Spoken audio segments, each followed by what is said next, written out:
When I went to see the doctor about 2 weeks after that, when I finally got into him, he looked me right in the eye and he said, okay, now you're stage 4 and you're incurable. And I just looked at him, and in my mind, I was thinking, maybe in your world, but not in my world. Back in 2019, I had been to Las Vegas and had done some Kundalini yoga, which I'm from North Dakota, they don't have that there, so I had kind of overdid it. And for 2 weeks after I got home, I wasn't feeling that well, and my son one night said, Mom, I think we should take you to the ER. And I didn't want to go because I'm not a big doctor, hospital person, so I said, well, maybe tomorrow morning, I'm really tired. So then the next day, I got up and I thought, I haven't been feeling well for about 2 weeks, so I better go.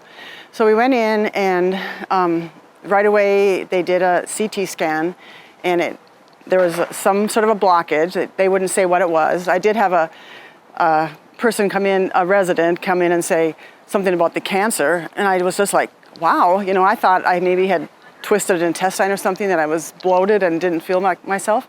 I had stage 3 colon cancer. So I had that removed, and I did the chemotherapy, and then my scans every 6 months were clear, clear, clear, so I was sure that I had beat it. I was so happy, and I was just living life again. And then one morning I found a lump in my groin, and sure enough, it came back.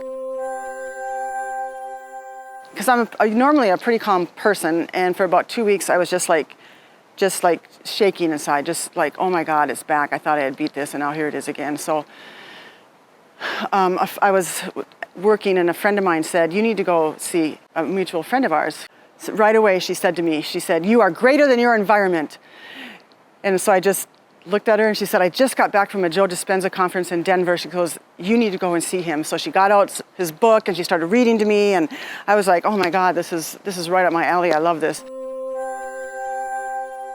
From that day forward, I meditated with Joe. I listened to him at night when I couldn't go to sleep. If I'd wake up in the middle of the night, I would listen to him again.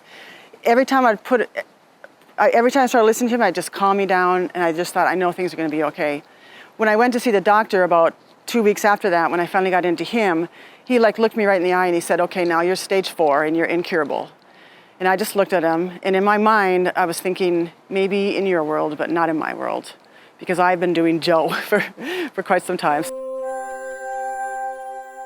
I started the chemo again, did 12 more rounds, had another CT scan in August now, and there was nothing there to be found.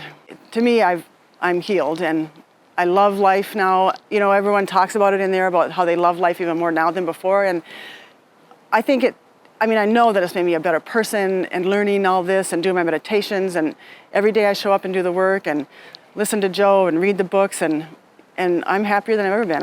I love myself more than ever.